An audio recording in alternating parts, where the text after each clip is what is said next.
So market data, just to give you guys the current take of how we're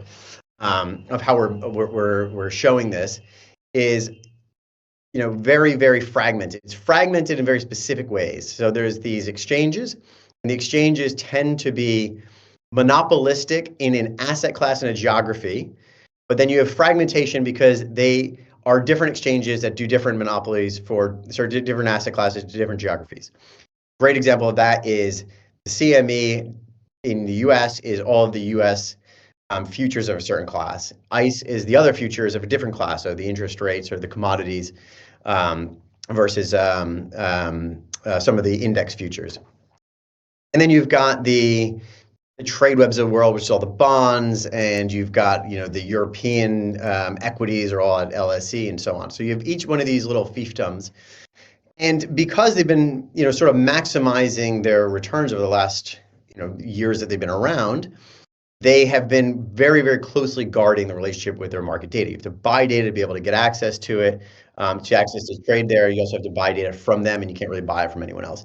And because there's so many different exchanges and the world is now global from a financial perspective, you really do want access to all the global financial markets. You can't just have US financial markets and be a global player or even be a US player. So you need to then have lots of different data relationships. And as a result of that, you have to have a vendor that goes and does this for you. This is really the power of Bloomberg.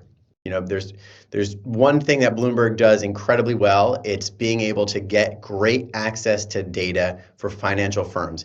And it doesn't go through Snowflake or Databricks or Yahoo Finance. It's very much a cottage industry that's incredibly valuable, that allows these institutional firms to buy access to this data through there. The other one is Refinitiv, that's quite big, and then there's the smaller ones like FactSet.